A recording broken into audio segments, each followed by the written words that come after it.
This is going to be very interesting as we are sitting and discussing things to look out for in the Rams preseason matchup versus the Chargers on Saturday. We are talking about what rookie we're looking out for, what Sean McVay is saying about the workout for Matthew Stafford, and much more on today's episode of the Rams Digest. I'm your host, Joshua Giron. Remember, if you guys are not subscribed to the channel, do me a favor, press that subscribe button now, as roughly 64.8% of you guys are watching the videos, but you're still not pressing that subscribe button. All I'm saying is if you're already watching, might as well press that subscribe button so you don't miss any daily Rams content here at the Rams Digest. First things first, we're going to knock it out the way, talk about the rookie to look out for in the Rams matchup versus the Los Angeles Chargers on Saturday. It's actually just going to be in a couple hours, so hopefully you guys sneak watch this video in pregame. But that's kind of really one of the main kind of points that I'm looking at this weekend. Of course, when we're talking about preseason, we saw a lot go on last week in their matchup versus who did they play last week? I'm completely forgetting. I don't know why. When their first preseason matchup,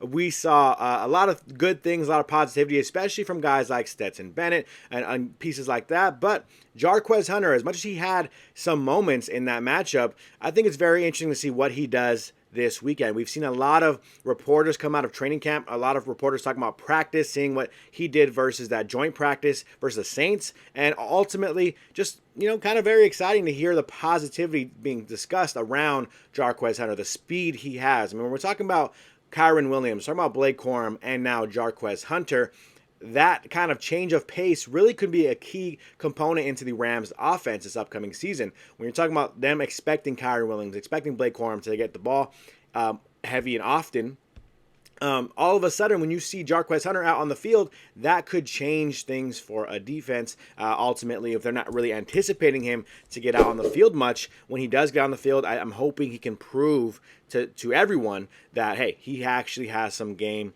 there. He should be on the roster, and we can kind of throw him in here and there throughout the regular season. So Hunter had himself a decent performance against the Dallas Cowboys. I know I forgot they played the Cowboys last Saturday, but it wasn't anything that made Rams fans go hysterical. Come this Saturday, I predict, this comes to us from Brock Rivera, by the way, of Sports Illustrated, I predict Hunter is going to burn the Los Angeles Chargers so bad there will be genuine clamor from the fan base to make him the RB1, which obviously we all know won't happen. But what Brock Rivera is getting at here is he wants to see Jarquz Hunter explode. He wants that excitement to be there because even though we know Kyren Williams isn't going to be the RB1, we know Jarquz Hunter isn't going to be RB1, we want to see him be so good that it makes you think about whether or not he should get more snaps on the field. That definitely is something I want to see as well out of Jarquz Hunter. So now this Chargers defense is good and they have depth. However, Hunter is on such a roll. I don't think many starting defenses could stop him.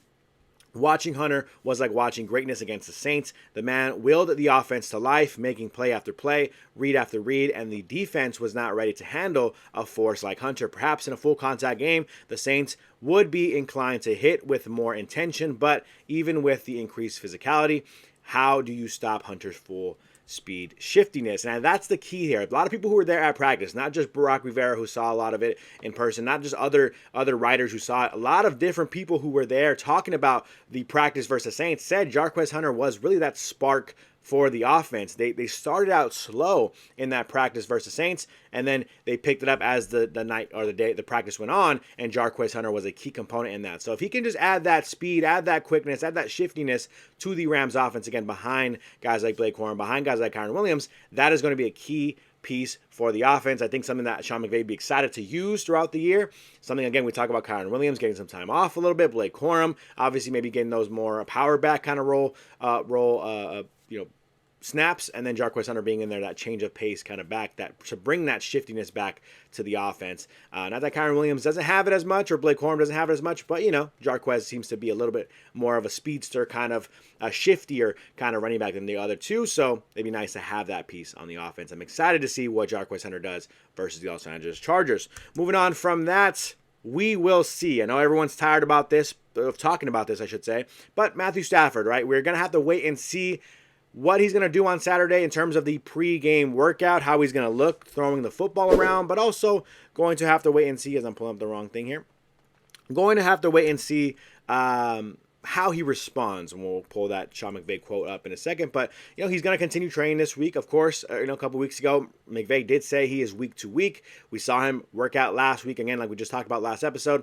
We saw him work out last weekend. We saw him not respond super well. His back not respond super well to the workout, dealing with that soreness again. So, hey, let's run it back again this weekend. Let's see what happens this week. And here's Sean McVay. We talked about this a couple episodes ago as well. Hopefully, his back responds a little better this time around. That is the hope. That is the dream. We're going to have to wait and see what Stafford does pregame, how the workout looks. Maybe Sunday, get some word on how he's feeling. But come Monday, we'll definitely get the answer on how he is feeling. Now, again, the reality is Stafford may not be ready for week one. Or if he is ready for week one, maybe the team has to start off sluggishly a little bit because he's not on the same page as a lot of these guys yet because he hasn't taken a snap in practice or training camp yet, right? So ultimately, all I'm saying is it's very intriguing to see what happens. It is what it is. If Stafford is out, we're going to have to see how the Rams adjust. If they have to go Jimmy Garoppolo early in the year, all that good stuff. But that's the NFL, right? People get hurt. People deal with injuries. The Rams have to be prepared for anything at this point, especially because we're inching closer and closer to the start of the regular season. Super excited about it all, by the way.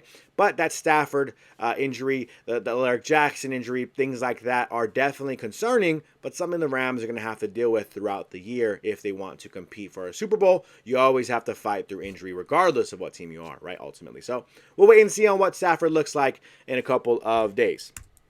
Moving on from that, real quick fun story here. Rookie dinner. Just want to kind of bring this up here. Kind of a fun little story here. As we were talking about Devonte Adams taking some rookies out to dinner. A little bit of a rumor going on around saying that Devonte Adams apparently left a $13,000 rookie dinner for the Rams rookie receivers.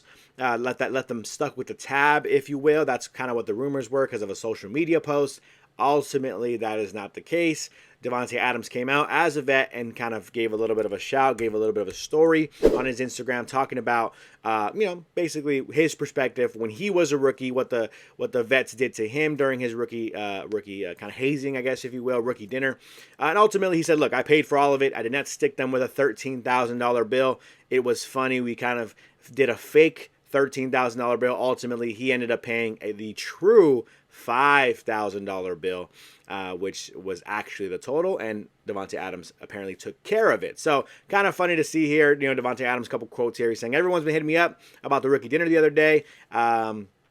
He goes down, he says, they paid for the whole bill, talking about his rookies, his rookie year with his vets, Jordy Nelson and Randall Cobb out in Green Bay. He says they paid for the whole bill, which is what I did the other day, paid the whole thing and had them put a bunch of BS on the tab that made it look like a crazy number. Adams continued, did that and pranked the young boys, paid for the bill. Of course, I wouldn't do that to them, come on now. And so very funny kind of Instagram story there to kind of see Devonte Adams. One, that camaraderie this team has. I know this stuff can kind of seem kind of like whatever. It's a funny little fluff story, but ultimately I think it is really important that Devonte Adams, one, remembers things that guys like Jordy Nelson and Randall Cobb did for him back when he was a rookie. But two, he's that veteran player now to come in and say, hey, look, I'm not going to stick you with this crazy bill. I'm not going to be rookie hazing you. I'm not going to be the superstar diva kind of been like you have to go through the things that everyone has to go through. No.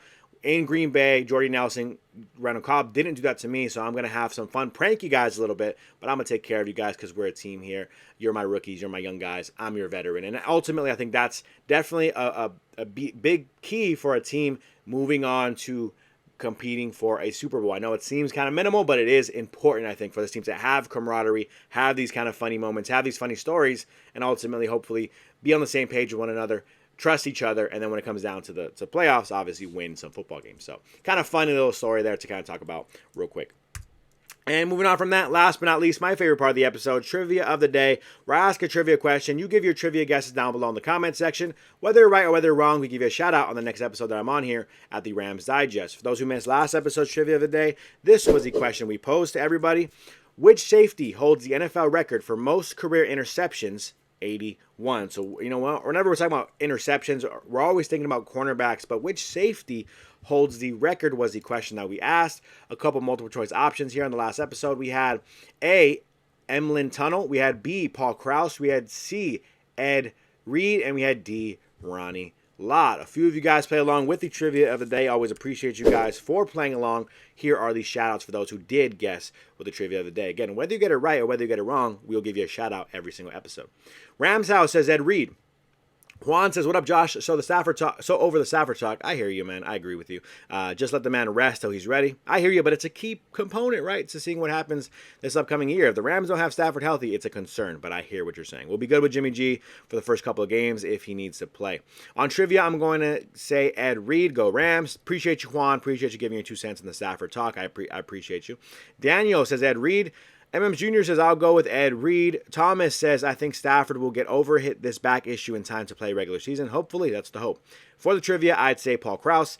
And Floyd says Ed Reed. So everybody guessing Ed Reed, one of the best safeties in NFL history. But the only one who got it correct was Thomas, as the correct answer for which safety holds the NFL record for most career interceptions, being 81, was B, Paul Krause. He amassed 81 career interceptions, the NFL record. So appreciate all of you guys for playing along with the trivia today, but a special shout out to Thomas for getting it correct with Paul Krause. If you missed this episode's trivia of the day, you want to play along with today's episode, go ahead and play along with this trivia of the day with this question here. What was the original name of the New York Jets when they were founded in 1960? Now, I know you guys aren't Jets fans. It's not really important to you to know this stuff, but I think it's a fun trivia question to think about a team like the Jets that we never really think about, especially being LA Rams fans. For those who are in LA, not really close to the East Coast, you're not thinking about the Jets, but it's interesting to think about the Jets' history. What was the original name of the New York Jets when they were founded in 1960? Was it A, the Titans of New York? Was it B, the Gotham Grizzlies? Was it C, the New York Comets? Or was it D, the Empire Jets? What was the original name of the New York Jets when they were founded in 1960? Again, A, Titans of New York, B, Gotham Grizzlies, C, New York Comets, or D, Empire Jets. That also gives me kind of a reminder of a question. If you guys had an expansion team, maybe we'll ask this in a different episode so it's not part of the trivia, but what would your expansion team of the NFL be? What city, what team name? That's kind of always a fun thing to kind of play around with. Let me know that as well. A little bonus on the trivia. But with the trivia of the day, what was the original name of the New York Jets when they were founded in 1960? Give your guesses down below in the comment section. Whether you're right or whether you're wrong, we'll give you a shout out on the next episode that I'm on here at the Rams Digest. Sorry to cut this in kind of randomly, but I did want to make sure I give my score prediction for the game versus the Chargers. I almost forgot about that. Give your guesses down below as well. What do you think the score will be predicting for this game versus the Chargers? I was kind of off last time they played versus the Cowboys, so I'm going to say 24-17, Rams take the victory. Let me know your guesses down below in the comment section with your score prediction for the game. Other than that, that's going to do it for me on today's episode of the Rams Digest. Please remember to subscribe to the channel if you're not subscribed already. That's going to do it for me. I'm your host, Joshua Giron, and I'm out.